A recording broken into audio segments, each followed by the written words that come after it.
All right, guys, what was your major takeaway? So, who wants to get that one first? Go ahead, please, Autumn. Love. Oh, You beat me to it. um, wow. I have so many.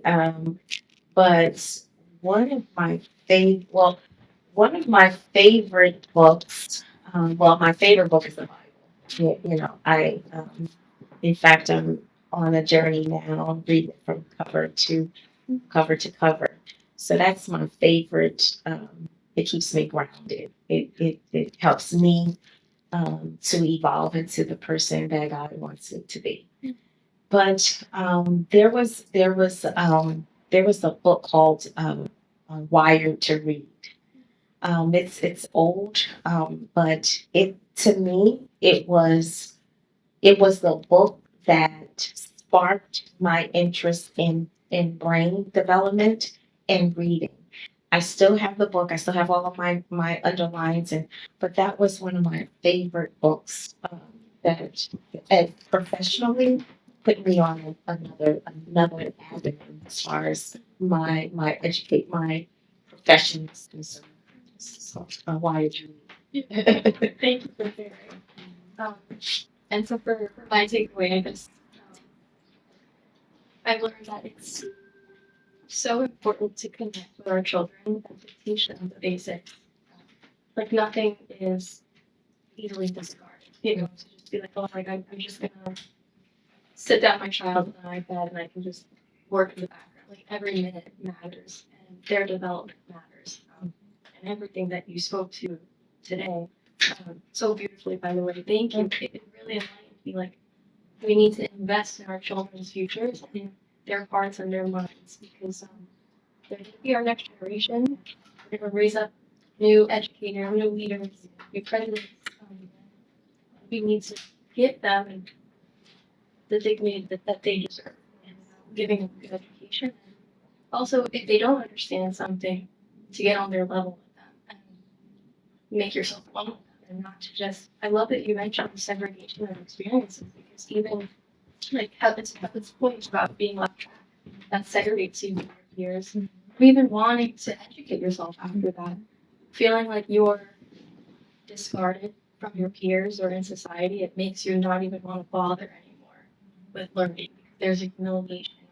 You've suffered humiliation from your teachers, and it makes you feel like, well, why should I bother anymore? So I love that you highlighted that for me. Any of the youth that I encounter, I want to really highlight the beauty of learning at your own pace and finding what sparks your passion in education and keep the book. Thank you. Oh, yeah, reading's awesome.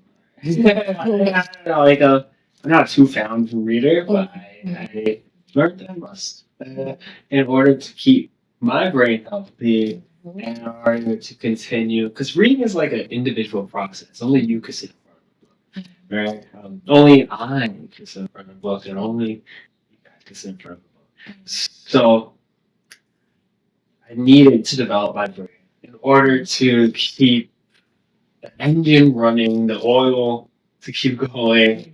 Reading is a must because it's an expansion of knowledge and it's also expansion of experience.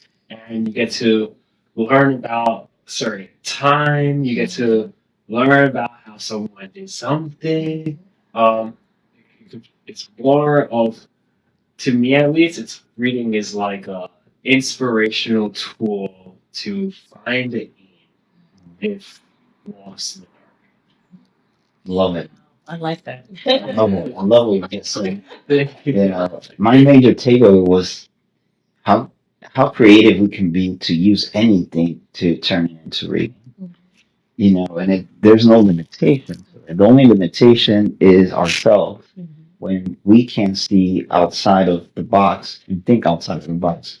I love how you interpret, like how you can make someone research about music into reading, right? And you don't think about those things because there's and reading also develops that investigation part that you really need when you go into education because you have to expand your perspectives. And how do you expand it? Not only living and seeing and watching, but also interpreting what people are writing. You know, and when you read those things, like you said, you're able to like ask questions about it. You know, I love that. Like, what do you mean by saying X, Y, and Z? Were you hurt or were you being hypothetically saying these things? And that interpretation also makes you, it expands your intelligence too, you know. And one thing nobody can take away is your reading skills. It's something you will have for the rest of your life. So it doesn't serve the person that is mentoring, it serves you and you only when you learn how to read. You know, and I like that. It's such a good investment that a lot of people are, you know, not doing such a great job in investing in themselves in this aspect, you know. And I hope that everyone that's listening today, they're able to see the science behind it. And Dr. Blanton was here explaining to us how there are no limits. Everything can turn into reading. Even an adventure can turn into reading. You know, that was my major takeaway. I don't know, Dr. Blanton, if you have a takeaway from us. Yeah, I appreciate the fact that you guys were so open, and I appreciate your questions because it had me thinking, and it had me go back in time and just be reflective of the purpose of the book. And I learned that we still have work to do, but even though you've not read, you are still doing wonderful things. But to just hear, and to be able to take what I've written, and to be able to digest it, hear it, and then give it back to me, and in a way that I thought it would go out. So you're giving it back, and this is exactly what I wanted people to take away from the book. Mm. Some of those same things that you talked about is what I really want to make sure that I put out there in the public. So that worked. That really made me feel good. And information of the book is going to be on our page. One of the things the Ethics Guild podcast is going to do, every single episode of the Ethics Guild podcast that we put, including the walk, we're going to promote your book. It's going to be on Instagram, every single one of our social media, because we do believe in your research. We do believe in your work, and we definitely need to expand people to see this book and get the opportunity to reach out to it. So everything will be on on our website. It's going to be on all of our social media. So please, guys, you have any questions, you have any comments that you have for Dr. Blanton, I will definitely make her aware of those questions, and we will be answering them. But we really appreciate and value your time. And I know you're a very busy person, John. You guys don't see John, but John is here. He's a great individual, great leader, great community leader as well. Thank you for giving us the opportunity. And now that we are on camera, we do something called a walk, in which we talk about stories in the Bible, Mhm. and we try to dissect the leadership styles, the stories, what's the purpose behind. I know you're a busy person, but we would love to have you as a guest at the walk for when we talk about, like, for example, this week. What are we talking about? Transfiguration. Oh, okay. Yes. So when you have time, we would love to invite you to talk outside of the realms of science, more into the Bible, and we hope that we'll let you choose Okay. what would you what we like to talk about. But when you have the time, I'll talk to Johnny. Yeah. No, that will be fine. Right now I'm pushing through Chronicles, Oh, Samuel, Samuel. Psalms. We did Psalms.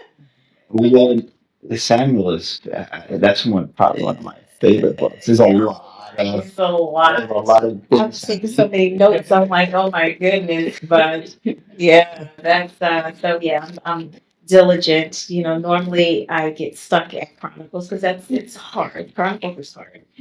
So moving into Kings and So let's see. So Yeah. it's exciting though. I'm like, whoa, what? Yeah, so we do the walk, and trust me, we learn more than Mhm. anything else when we do this. We do our homework, but Mhm. as we're talking and everyone's giving their perspective, it's like I don't know. To me, it's like I'm like, oh my god, I didn't think it this way. Mhm. And Autumn says something, and then Kevin says, I'm like, Mhm. but it's a great experience. But Oh yeah. but thank you so much for your time, Dr. Blanton. Thanks. Thank you for being here. Guys, don't forget to subscribe, comment, hit that like. If you have any questions, ask them, and we will see you next time. Thank you so much. Thank you. I don't think that it was so much of a change. We've always had a reading problem. There's always been a reading problem, right? COVID did not unveil this great big reading problem. COVID unveiled the access and accessibility, right? That woke us up.